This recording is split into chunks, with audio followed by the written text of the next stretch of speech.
You guys, here's the thing. Talking to you two, just like be on your best behavior because we're classing it up. I know. This is Jamie. next level. It's a little intimidating. I know it. I'm Local celebrity. We're taking lessons today. No, I know. Taking lessons. I mean, yeah, Jamie, thank you. Oh my gosh. I'm so happy to be here. It's great to have you. Yeah. I mean, Consumed is like, you guys, we're talking 5 years, 20 seasons, over like 200 episodes. Wow. Why did you start? Because I mean, I was just talking to somebody today who was, I want to start a podcast, but they haven't. So what prompted that idea, and why did you just go ahead and start doing it?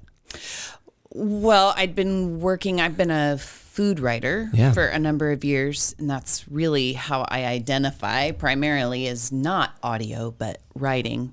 And so I had done a lot of work for local, regional, national publications, but it was super hard. It was so hard. It's so hard to pitch a story, let alone get the option to write the story. So Why is it so difficult? Because magazines and newspapers are dying. So there are less outlets for you to get, and there's more competition because more people think they're writers also because of social media and whatever. And I applaud that. That's great. But for those of us who like went to school for it and trained for it and just bleed over it, it's kind of hard to know that there's so much competition an editor can't even read your stuff. So I had been on a couple radio shows and did decently well. My mom was like, "You're good at this." And so I felt like, well, hey, maybe I could make something with that. And then I actually lost a job as an editor of a food magazine, and because the magazine was being folded. And I felt so sad about it. It felt like this door was closing. We were making things. We were having a good time. We were like moving the needle. It felt like, doing more diverse kinds of stories. And then it folded. And I had a couple different people reach out like, are you okay? And it was a winemaker and a Chef Ricky Odbert at Six Test Kitchen. Both of them texted me that day. And I was so depressed. But then I was like, I have all these people's numbers in my phone from doing all these stories. I bet as a favor to me, they would come on and talk. And so 200 people later, I've been able to chat with all of them, and people have been so gracious. I know you're going to ask, like, what did the podcast do for me? I have so many friends. I feel like I can walk into almost any room around here and I'll know somebody who knows somebody who was on the podcast, and that's really special. I can't remember all their names, I'll admit it, but I remember most, and it's pretty great. It's been a huge quality of life boost for me. Well, it's amazing too, and it's so neat to hear these stories from food and beverage people. What do you say? Makers, eaters, drinkers, thinkers, makers. Yeah. It's really good. Because it was like, I love to talk to chefs and farmers. I love it. But I also want to talk to people who maybe have been homeless at some time and couldn't eat. Or I want to talk to people who have dealt with anorexia, bulimia. I want to talk to people about being an alcoholic. I want to talk about, there's just so many other ways to talk. I want to talk about people. I want to talk to people about their lives. And food is a great little like window to walk into that. Why do you think that is? Because everybody has to eat. And because it says something about our economic diversity or our social diversity. What you eat says a lot about not just who you are, but what you've been through, how your day's going. Like I had granola this morning with is that a good oat day? Milk. No. It means that I seems was like a bad day. I was having to jam. I mean, sure, it's whatever. It satisfied like my caloric needs, but it's still like, no, I was jamming. I was late for this. It means that I'm late to something. Whereas if I have an egg and like sourdough with French butter and good jam, we're already off to a good start. I like you. No,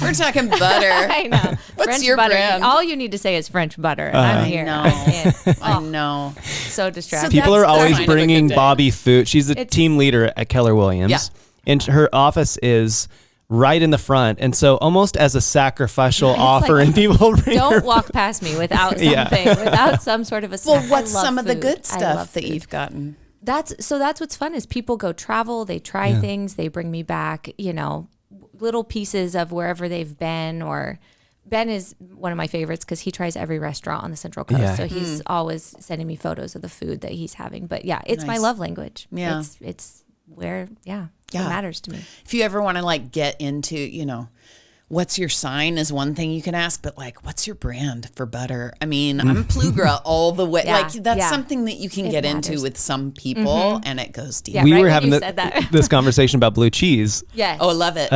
So I don't know if you want to divulge. Is that The Point Reyes is just like my Reyes. go-to. It's the gold standard. Is it really? Okay, Yeah. good. So see, she gets it. I know. That's a test. What if she was like, oh, Ooh, yikes. Oh, hey, look at no. that. My appointment just got moved be up. better, But guys. you know what? I would never, ever be like, it's not like that. It's more like, well, how'd you get into it? That's more what I'm interested in. Yeah. I've never wanted to be a food critic. Not that I've ever been asked, but that does not interest me at all. We don't need more like tearing down of people or the things that they're passionate about, how they're trying to make money. Yeah. Well, and that's an art too. I feel like you can't. I mean, how people create food is like such an art compared to, it's not just like any career or anything. And God, the limitations they've got. It's so hard. It's so difficult. So yeah, I'm never gonna judge people on the basis of what they eat. Cheetos are my once a year during the Oscars. It's my once a year indulgence, and like I wish I could eat them every day, but they just They're really good. They're so good. Yeah. Every once a year. Yeah, That's pretty disciplined. That's During- pretty and during, disciplined. like, But I during eat the a lot. Oscars. she goes. He gets I sick. make up. I get gnarly with it. I love it. Okay, so I have loads of questions about, you mentioned that food speaks to a person's day or, their lifestyle, whatever. I'm curious, if you extrapolate that out, how does food speak to SLO County? Like what does it say about our identity and how's that changed over the years? I mean, I got here, you grew up here. Yeah. And I've been here since 99. And I mean, just since then it's changed so dramatically. So can you speak to a little bit about SLO County's food identity? Are you talking now or are you talking about like historically? Like both, I guess. I'm really curious about how you see how it's evolved and changed and why and what's driving that change. But then also maybe just now what it's identified by. Okay. Well, I mean, so much of what happens today has its roots in things that happened at one time. So we were once in Alta California, Mexico, Spain. That's, we're treading on land that was once theirs. And so vaqueros, Spanish cowboys, the whole concept of Santa Maria style barbecue comes from that. So we're talking, we have hundreds of years of history. When you go to Jocko's, you're not just going to Jocko's, you're partaking in something that, cowboys used to, because they were ranching on this land. Santa Maria had the confluence of two rivers, so there was water there, so they settled there.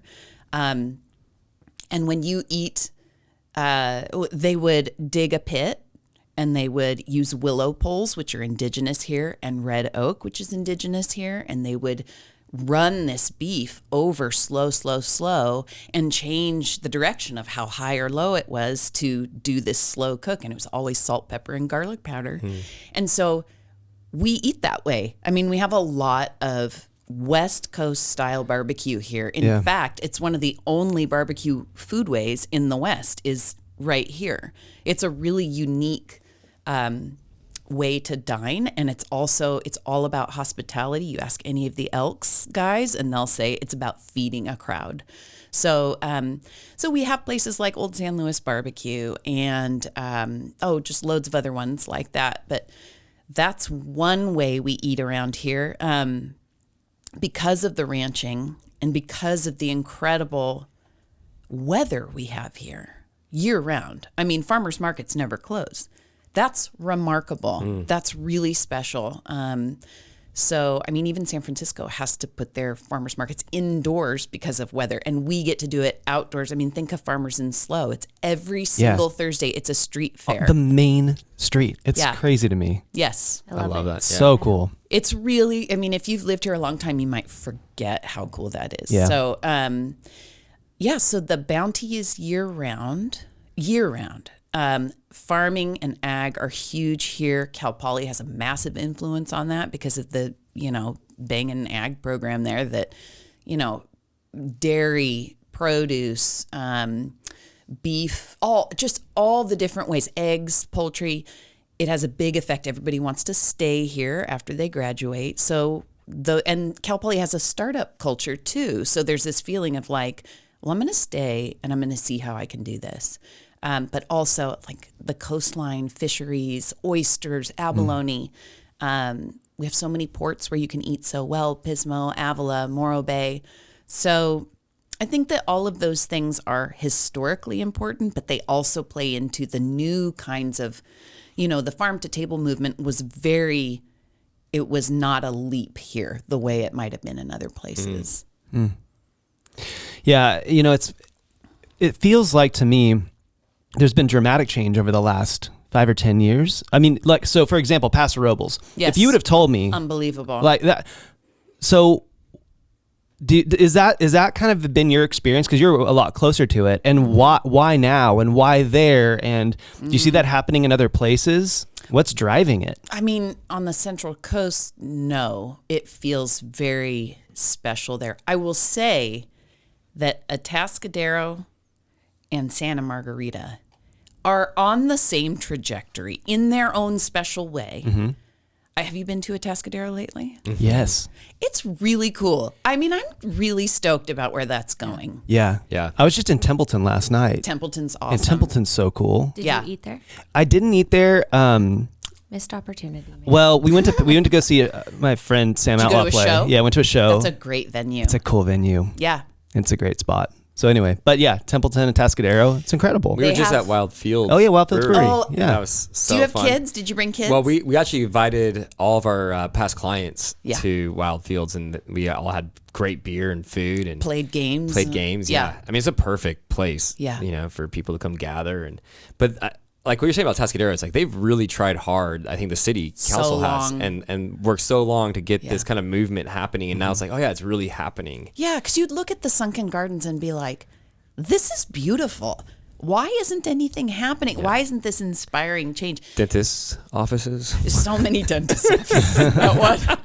But I think that it's typically, it seems to be the restaurants that lead the way with defining culture in a place. Like you think about AG with it's not appropriate to say anymore, but we used to call it the Gourmet Ghetto with like Sweet Pea Bakery, Vert Juice, and Ember. Just a very cool, and then that led the way for places like Spoon Trade and whatever. It was like a viable option. Right. So, and then you think about Los Alamos oh man, that place would not be anything on the map if Flatbread hadn't said, I'm going to try this. And he was so influential, and now look at it. Yeah. So that's so cool. So, but back to Paso, I mean, that place is like, I want to be there all the time. I do too. So I went there for my birthday, and I said, let's just go to Paso and we'll walk around. We'll go to Fish Gaucho. Yeah. We'll go to Kentucky. We'll go to 1122. All these places. And we just spent the whole evening there. It was incredible. You go to the Libretto? So I tried to go see George play. Oh yeah. So I'd been in there, and we went. Our friend George is a incredible pianist, beautiful, and he has a jazz trio. Anyway, long story. They canceled the second show that we were going to go to. But yes, I've been in the room. It's dumb. That's what it was. It was really dumb. But yeah, it's cool. It's a great venue. It's really, really cool. Yeah. They have incredible internationally known jazz artists come through because we're on the way from San Francisco to LA. It makes sense to stop. Yeah, so it's like a weekday thing. Go up, and they have a great selection of champagne bubbles. Do you get to go up there very often? Do you go? I mean, no. This is like once every few it's like months. Cheetos frequency? No. Okay. That's what we're gauging. Yeah.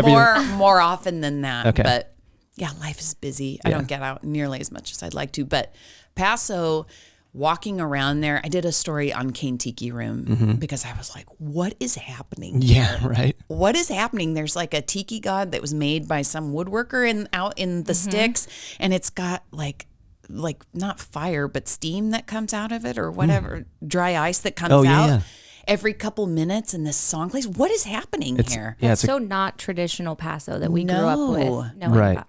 But that's what I was going to say. I feel like so much of it is because it's a tourist attraction too. So the outside money from outside of our area comes there. So now we can support those higher end restaurants and those things that maybe necessarily we couldn't before. Well, and we support it, sure, but everybody else who wants to come here supports it. Right. I mean, that's the baseline. So I'm constantly thinking like, well, why isn't SLO like Paso? Why not? There's so much going for it, and the culture's just completely different. The wine up in Paso, this is like no shade at Edna Valley or AG, but the wine in Paso is outrageous. It's got so much money behind it, which means the grapes are special, which means the labor on it is special, which means the winemaking processes and all of the expensive stuff that's wound up in it. I mean, it makes good wine. Yeah. So, and they can price it accordingly. And so that wine just generates a lot of energy. Yeah. It's interesting seeing, I like what you said about restaurants kind of spearheading these movements like flatbread and places like this. And then, you have situations like we've seen recently, especially in SLO comes to mind, where you have restaurants that are closing down, Big Sky and others. Why? Do you have any insight into what's happening there? Is it just really expensive to It's expensive. Yeah. And I think it's Cal Poly is, again, a massive influence. Like, students are going to be a lot of the people who are dining. Yeah. So there's a lot of I harp on this all the time.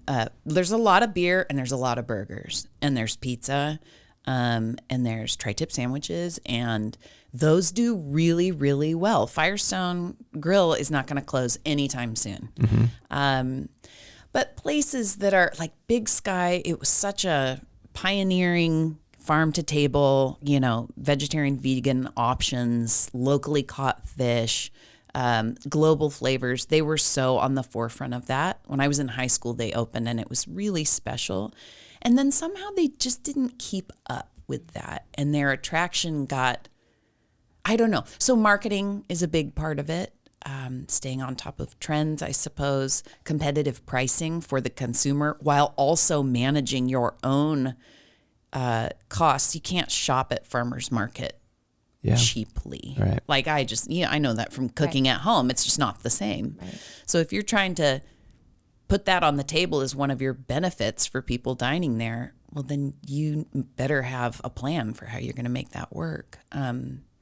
But rent and just rising costs, utilities, it's all the cost of goods baseline is the hardest part, I think. I'm not speaking from experience. I've never owned a restaurant, but that's what I hear. What are you really excited about in the food and beverage industries in SLO County? Is there anything happening that's really getting you excited? You didn't put that on the question. Oh, sorry. We're just having a conversation. I know. I can vibe usually, but we'll go back to that if you want, and I'll ask you an actual question if you'd like. Yeah. Okay. How does sustainability? Wow, natural. Yeah, I know, really good. Natural. See that transition there? I'm a pro. But with sustainability, was one of the questions we wanted to talk to you about. It's obviously a hot topic. Everyone's talking about it. It's one thing to talk about it and care about it. It's another to integrate it into your business in a way that is also sustainable for your business. So what are conversations you're having around that? Well, if you say the word sustainability, so many people are like, oh, green practices, recycling, composting, that kind of thing, which is all really important. When I think about sustainability, I think about how are you positioning yourself to have a long business cycle? How are you positioning yourself to have labor that can continue to work for you and has good quality of life? How can you ensure you're going to have enough water to make pasta in your kitchen, to grow radishes, whatever it is? And so on the podcast, I've been able to have a lot of people who talk about sustainability in that more gross, like macro sort of way. And I've had the head of an organization in Santa Maria and Oxnard called MyCop that helps indigenous people from Oaxaca, Mexico, where most of the field workers come from, talk about their quality of life and how can we, because in case you don't know, most of the food you're eating that's locally grown is being harvested by people who have come from Mexico. It's a fact. And if we don't acknowledge that they need, high quality of life and good living conditions and a competitive wage, we're going to lose them. And they are on the march, by the way. They are not necessarily staying in those old jobs. So we need to support them. They need to be able to do their job so that we can dine well and eat well. So that's a sustainability issue for like long term. How are we going to continue to eat at this level? Water also. The water system in California is a fat mess. So it's archaic.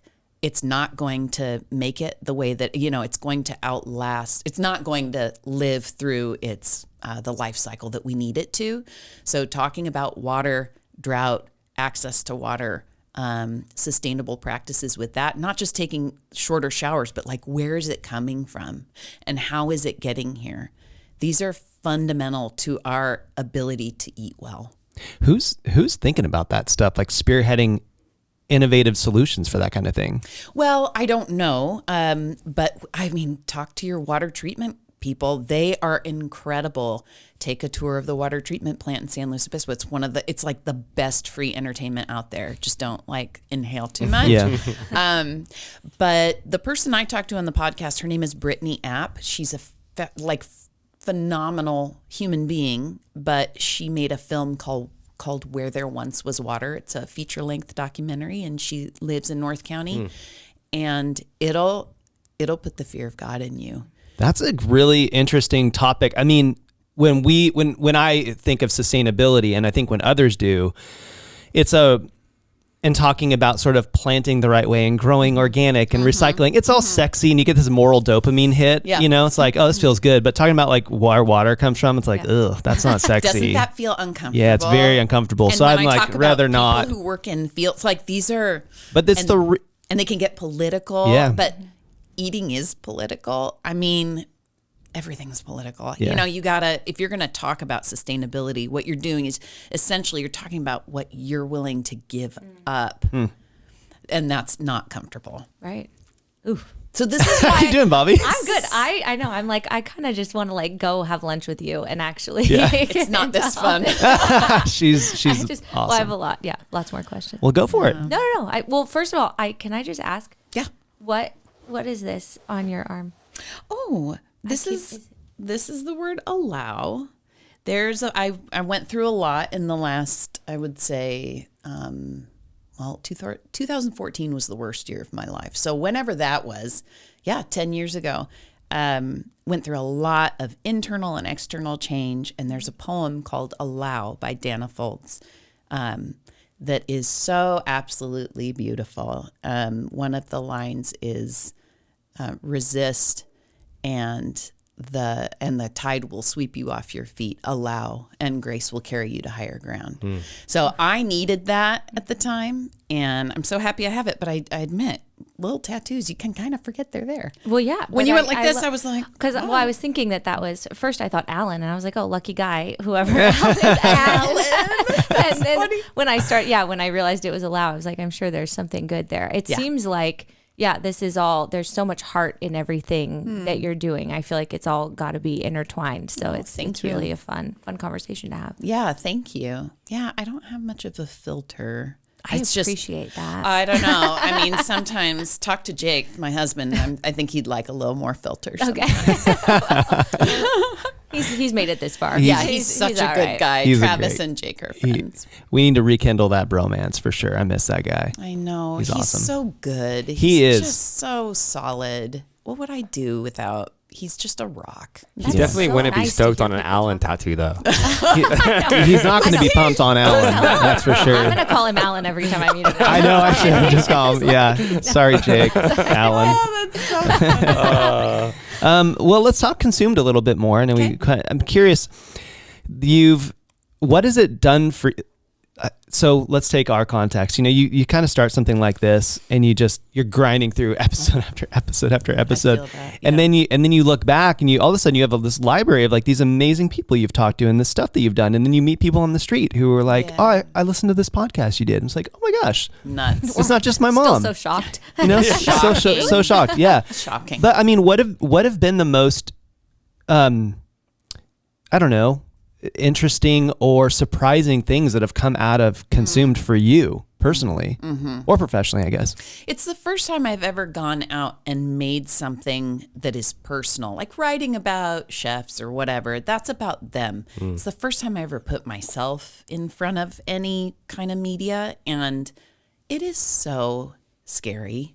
It's so humbling and scary, and you don't think you have an ego, and then you look at the analytics and it's like, oh, nobody's listening to this thing. And I've been doing it for however many years. And then you have a random, for me, I do it in seasons. So I had this one season where it just was like through the roof, and I couldn't figure out why. I still don't know why. So it's really, I gain a lot from it, but I also give a lot for it. And it's not just the time. It's, it's hard. It's hard to put yourself out there, to feel like nobody's listening, or to feel like people are listening and maybe you didn't say it the way you wished you had or whatever. I can be pretty spazzy on the mic, and sometimes I'll have somebody over and feel completely unprepared and feel like I didn't highlight them the way they deserve to be.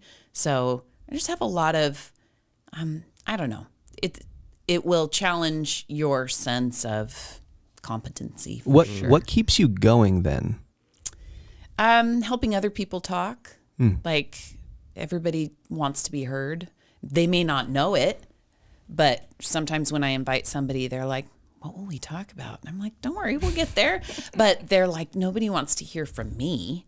And it's simply not true. Everybody, and also just like think about how therapeutic it is to share. Even you asking me these questions, I'm like, God, it feels good to like be heard and to say the things that, well, just to be asked something. It feels good. Well, to tell the truth in front of people too, I feel like is like the purest experience of, you can know everything you know, but to say it out loud it's freeing for sure. You may not know you felt that until you say it out loud. That's cool. Yeah. So, can't remember the original question. Just anything surprising that's come out of it for you, personally, professionally, that's something you didn't expect? I mean, I'm surprised how many people care about it. Honestly, when I first started, I had to justify it, particularly to Jake, by saying,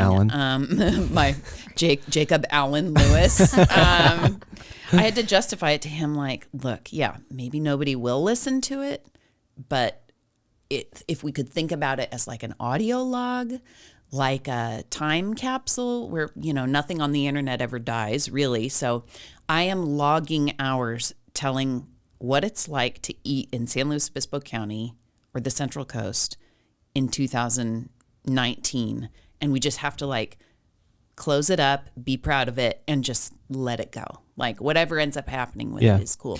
I'm projecting a little bit. I had this experience when I wrote the book about, I just don't think I can live with myself if I don't do it. Yeah. Did you have that same thing with the podcast and writing projects you've done?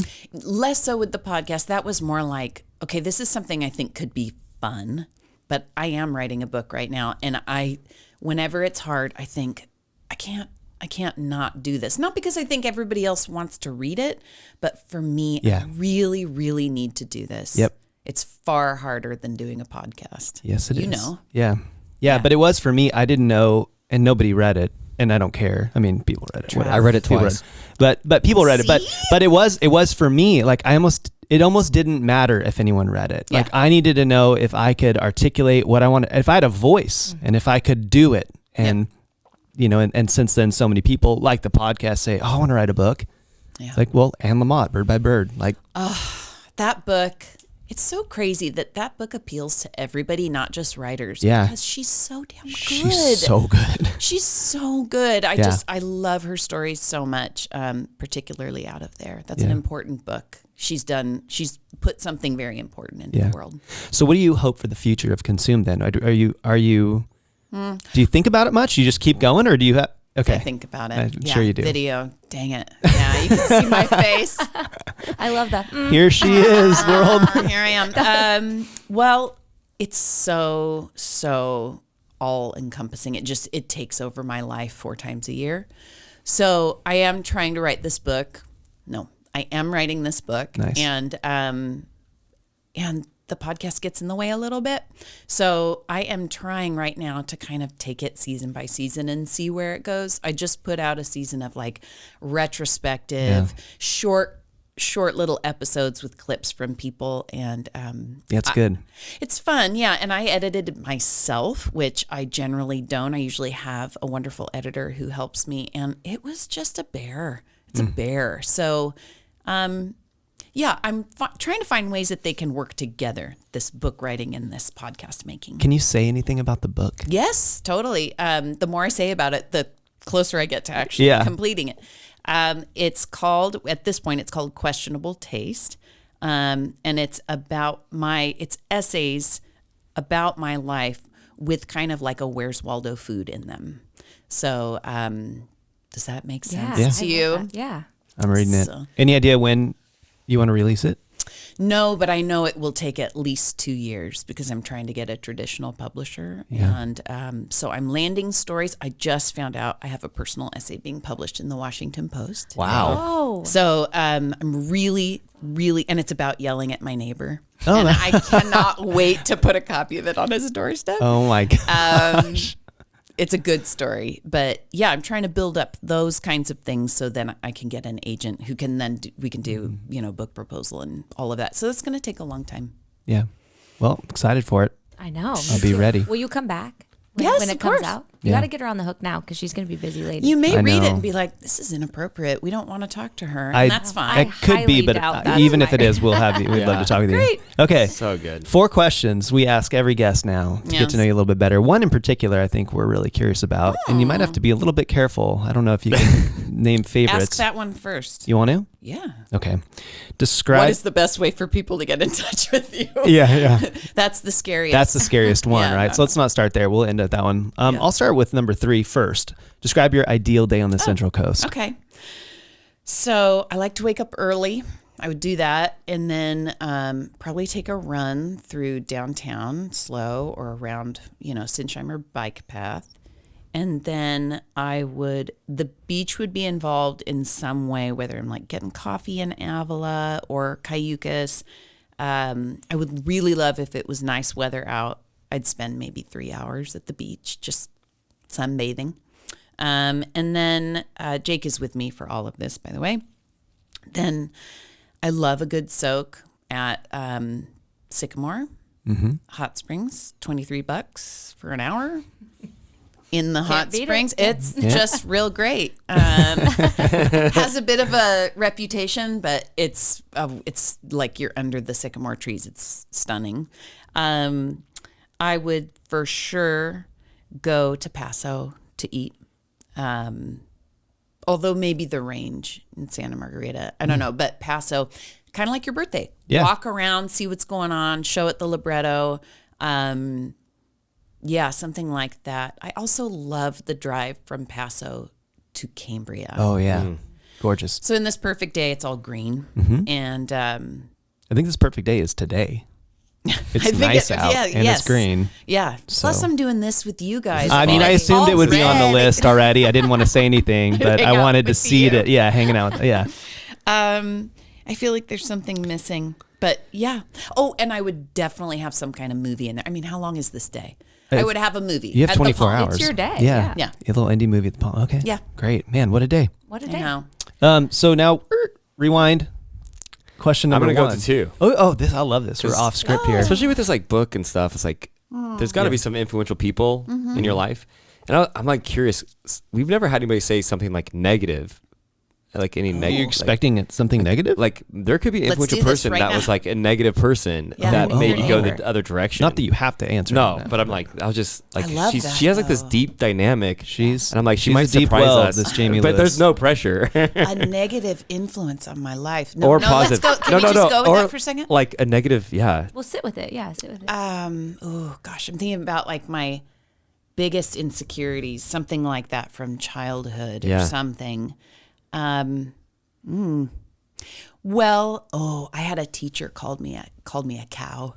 A cow. Oof. And what's interesting about that teacher, 9th grade English teacher, will remain unnamed because I went to AG. But he ended up being, I think because of that negativity, I was so afraid of him. I wanted to please him, which is super like messed up. Yeah.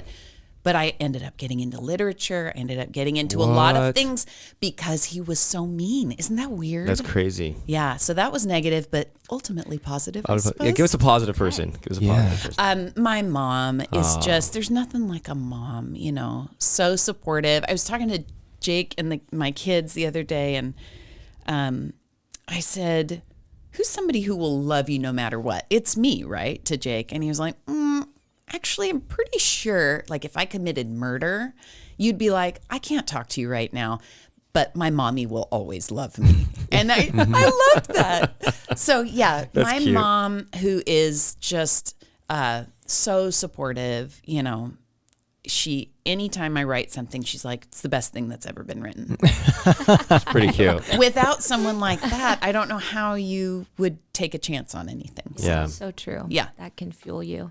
Yeah. Okay, well, that brings us to, what is your favorite book, movie, or TV show? Which was the one you were hesitant to ask?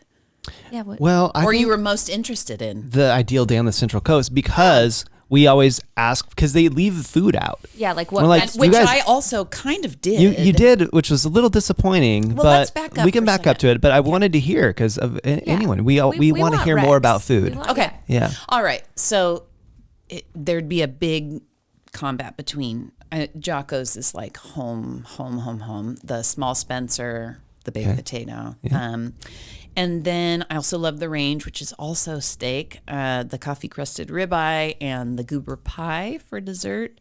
And then, God, I don't know, like Mi Hang Lo. Honestly, the chow mein, go for it. Love it. Live your That's best one of my life. favorite spots too. Yeah, it's wonderful. Good vibes. Yeah. Really good vibes. These are very authentic, like long-standing places, when and you're Lincoln saying Deli them, too. It feels Lincoln like there's Deli, like emotional ties to all those places for you too, because that feel when you say that's like it feels like going home, having a steak like that and having yeah, because they were all close. I'm going to go to the range tonight, I think. I don't know why you wouldn't. You should, and they have such great wine See you there. selection. Yeah. I didn't say anything about what I'm drinking. A good Riesling is always welcome, and then like maybe probably a Firestone DBA. It's classic. Oh, all right. I love her. You and Jake, you have the same ideal day, do you think, or would there be some tension No. there? Okay. No, he'd be in the water, in the ocean the whole day, and playing ultimate frisbee. Yes. Yeah. Oh my gosh. No, we don't have to match up, but in No, my fantasy day, he's like right there and he's loving every minute of it. Yeah, just pouring you Riesling. Yeah. Yeah. At the beach illegally. right, Yeah. Okay, Jamie, if people want to get in touch with you, how do they get in touch with you? Like social media, the podcast, all that stuff. Yeah. Probably the best way is there's a form on my podcast website. It's letsgetconsumed.com, and I get that stuff right away. And that's a good way to reach out. I am on Instagram, Jamie C. Lewis, spelled like Jaime C. Lewis. Jamie, every time I'm with you or Jake, I just want to be around you guys more and more and more. I know. I don't know why. It's life. But anyway, you are both incredible. You remind me so much of my brother Dusty too. He seems like a great guy. He is a great guy. Yeah, seems like a great guy, real winner. He is. Just, so it does feel like family. Maybe he and I need to hang out too. Yeah. So okay. Okay. Thank you so much, Jamie for being Lewis. on, Thank you. Happy to Appreciate come. it. Thank All right. you. Appreciate it.